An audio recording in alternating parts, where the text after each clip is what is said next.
Today we're going to be looking at algebraic proofs. And so our goal for today is to construct algebraic proofs. So a few things here.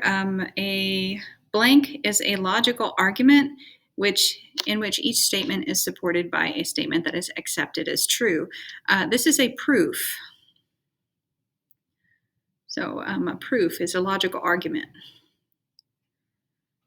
The next blank there is a written paragraph to explain why a conjecture for a given situation is true.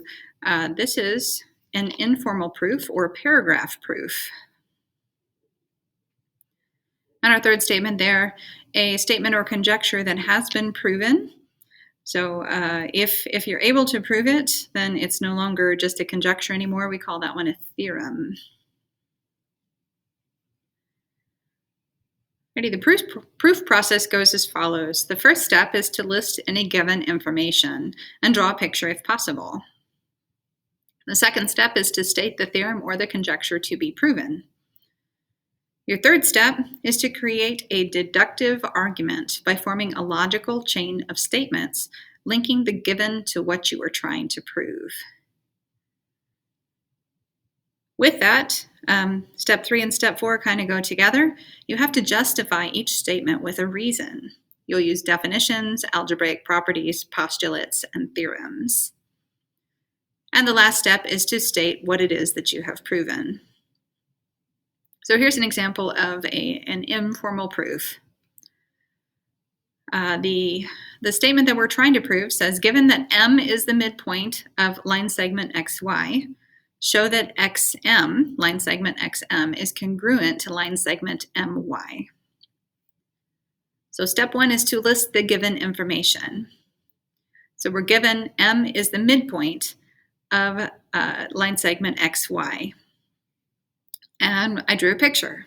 So I've got line segment XY. I've got M as the midpoint. I know from what we learned before that means that it should be in the middle. Step 2 is to state what we need to prove. So what we're trying to prove here is that line segment XM is congruent to line segment MY. The next step is to form that logical sequence. So this is steps 3 and 4 together. They're together because with each statement that I make, with each claim that I make, I need to back it up with some kind of definition or postulate or a theorem or a property. So here we go. If M is the midpoint of the segment, so that was part of the given information. M is the midpoint of the segment XY, then by the definition of midpoint, we know that the length of XM is equal to the length of XY. Oh, that's wrong. This should say MY. Let's just fix that. There we go. So then if XM is equal to MY, then by definition of congruent segments, we know that line segment XM is congruent to line segment MY. So thus, if M is the midpoint of XY, line segment XY, then line segment XM is congruent to line segment MY, which is, going back to the very beginning, what they asked us to show. Okay, we're going to be looking at algebraic proofs. That one was very geometric in nature. For algebraic proofs, we need to look at some algebra properties. So these are actually properties of real numbers. They're true for any real numbers A, B, and C. So we're using a few variables here so that we can just so that we can illustrate the properties in mathematical terminology here. Okay, the first property is called the addition property of equality. This is saying if you've got A equal to B, then you can add some other number C to both sides of this equation. Then A plus C is equal to B plus C. That's your addition property. The subtraction property of equality is very similar. If A and B are equal, then you can subtract the same number from each side of that equation as well. So A minus C would be equal to B minus C. Multiplication property of equality is very similar. If A is equal to B, then you can multiply some other number times both sides of the equation. So A times C is equal to B times C. And this is actually, oh, never mind. That's true all the time.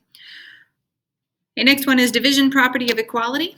So that says if A is equal to B and C does not equal 0, then you can divide each side of the equation by C, and they would still be equal. So A over C is equal to B over C. The reflexive property of equality. This one's kind of a silly one, but sometimes it's necessary. This one says A is equal to A. So anything is equal to itself.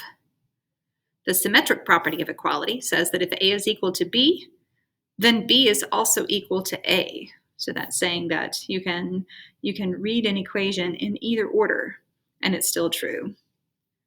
The transitive property of equality says that if A is equal to B and B is equal to C, then A is also equal to C. So this is saying you've got two things that are equal and two other things that are equal, and the two that are close to each other here are the same thing. Then you can say that the first one and the third one are equal to each other. That's called transitive property. Okay, the substitution property of equality, that says if A is equal to B, then A may be replaced by B in any equation or expression. Now, this is the property that we use when we do things that normally we refer to as combining like terms. So we could be using a direct substitution like this, where we say like x equals 5 and then put in 5 for all of the x's. But this would also be used if we had something like x plus 5 minus 3. And on our next step, we wrote x plus 2. Because 5 minus 3 is equal to 2. That's a substitution.